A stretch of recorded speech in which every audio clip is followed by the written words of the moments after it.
back to the LZ. Do it!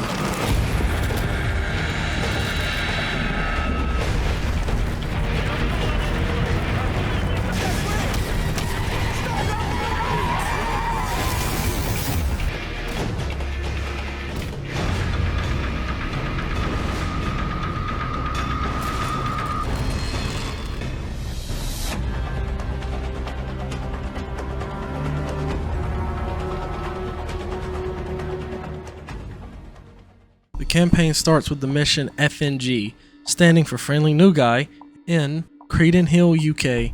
You start off looking through the eyes of the new guy, John Soap McTavish, who is preparing to meet the Bravo team and their leader, Captain Price. Soap then undergoes a close quarter combat test mimicking an upcoming mission for the unit to determine if he's capable of joining the team. The game automatically suggests a difficulty based on how you perform. It's time for the mission Bravo team was training for. We start off sitting in a helicopter facing Captain Price as we approach a ship in the Bering Strait. After rappelling to the ship's deck, the team quickly and silently eliminates enemy forces before proceeding across the deck and into the cargo hold of the ship in search of a nuclear device. After opening the shipping crate containing the device, the team takes the ship's manifest, which reveals Khalid al-Assad to be the owner of the bomb. As the team attempts to make their way back to the ship's deck, an explosion happens on board, causing the ship to begin to sink. It's now a race against time as you fight your way topside to escape from the capsizing ship.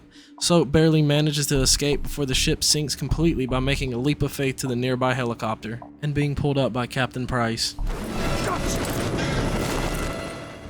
In the coup, you take limited control of the Saudi Arabian president Yasser al-Fulani as he is escorted into the backseat of a car and taken to be publicly executed by Khalid al-Assad, who seems to not be in complete control when Imran Zaheef points a gun at him before handing it to him to assassinate the Saudi president.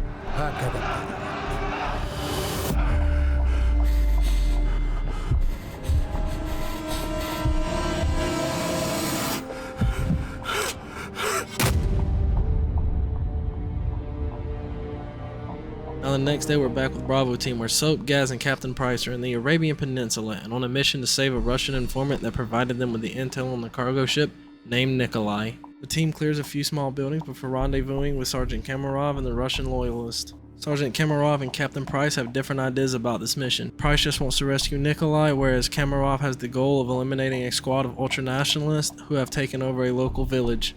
Price and his team assist Kamarov in freeing the village, but he starts asking for more when Gaz gets tired of it and threatens him to give up Nikolai's location. The team then makes their way to the house where Nikolai is being held and free him.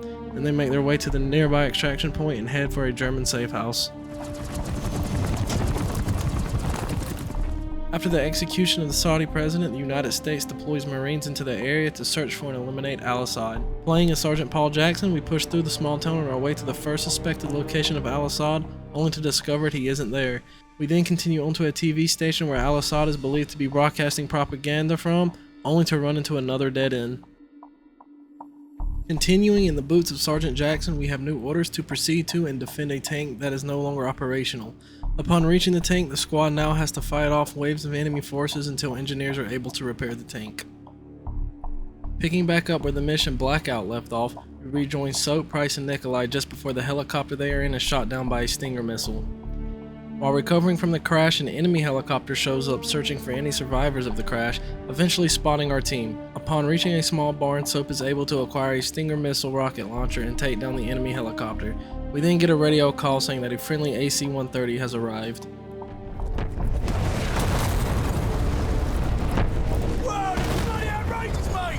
Now in the seat of an AC-130, the player rains down fire on enemy forces at different locations, defending Soap and the squad as they attempt another evacuation. The team is able to reach a junkyard and finally evacuate. Not much else to say about this mission, to be honest. It is a classic though.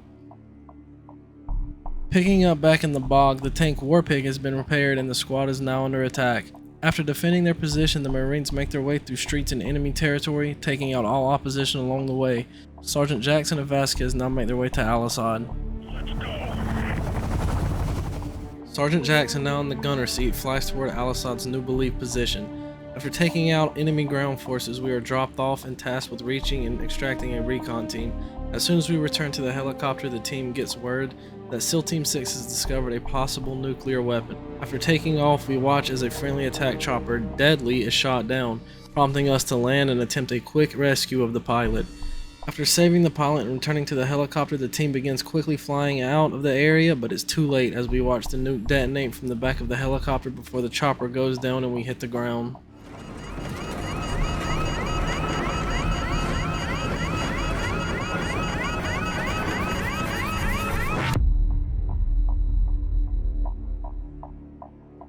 Looking through the eyes of Sergeant Jackson immediately after the nuclear detonation and helicopter crash, we awaken to see the destruction caused by the explosion.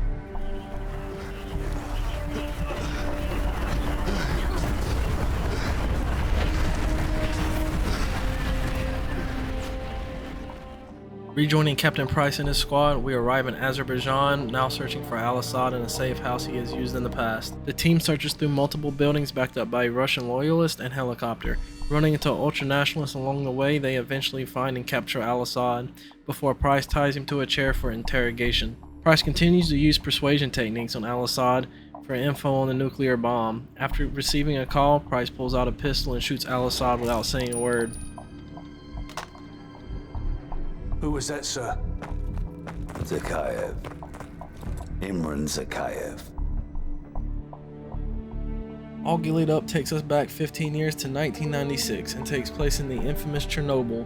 The mission is experienced through the eyes of Captain Price when he was still just a lieutenant at the time. Captain Macmillan guides the younger Price as they sneak past many enemy troops as they make their way to a vantage point to assassinate Zakhaev. After reaching the vantage point, Price and Macmillan set up a 50 cal sniper rifle and wait patiently for 3 days. Zakhaev finally arrives prepared to sell uranium fuel rods to a group of ultranationalists. Price takes his time taking note of wind speed and direction before taking the shot, ultimately only removing Zakhaev's arm. With their location now revealed, an enemy helicopter shows up before the pilot is sniped by Price. Another helicopter arrives and begins firing at Price and Macmillan, who are barely able to escape before the tower collapses. Making their way to the extraction point, the duo fight off many enemy forces before taking down the helicopter that has been pursuing them. The helicopter begins to crash, heading straight for the two, and Macmillan is narrowly able to avoid being sliced in half by the helicopter blade, but he still suffers a leg injury. Price, now carrying Macmillan on his shoulders, continues to fight off enemies before reaching an amusement park where he puts Macmillan down under a Ferris wheel, and he begins to set up defenses, preparing for the waves of enemies pursuing them. The team is able to defend their position until an evac chopper arrives.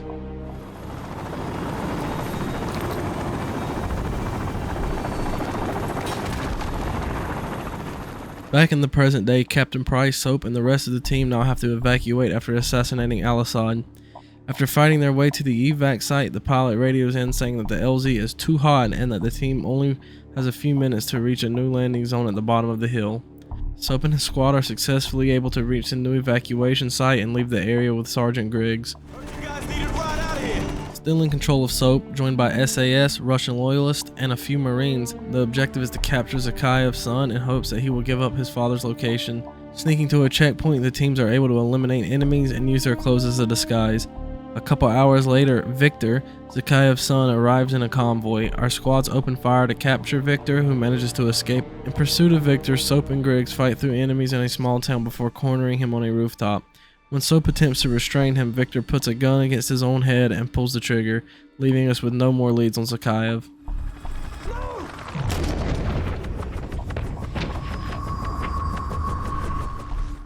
After his son's death, Zakhaev is threatened to launch nuclear strikes. On the clock, Captain Price and his team parachute near the facility housing the nukes that Zakhaev plans on launching, but they notice Griggs is missing. After fighting through a small village, the team finds and frees Griggs. Now that everyone is regrouped, we make our way to the nuclear facility after taking down an electric tower and disabling power long enough so that another team can infiltrate the facility.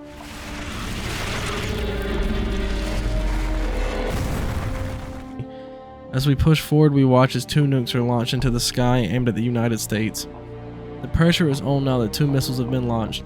Waiting for Russian loyalists to provide mission abort codes, the SAS and Marines fight their way into the facility, where they cut through vents so that they can rappel down into the underground sections of the tunnel. Continuing the mission, we are now on the underground parts of the nuclear facility and must fight our way through enemy resistances until we reach the main control room. Soap and Price come to one of the outer walls of the control room where they breach through and take out the remaining enemies on the other side, before entering the abort codes and preventing the nuclear strike missiles from reaching their destination. We then witness Zakhaev escaping in a helicopter. Final mission opens with Captain Price and his team in a jeep escaping from the nuclear facility while they are being chased by enemy forces. After taking out several enemy vehicles, an attack helicopter is now chasing our team, speeding down a highway full of civilian cars. The helicopter soon destroys a bridge just before we drive over it, causing us to wreck. Playing as Soap, we regain consciousness, being pulled from the wreckage and into cover by Griggs, who we watch get shot down by enemies. Soap, still disoriented, sees Zakhaev walking towards him, and we can only watch as Gaz is executed.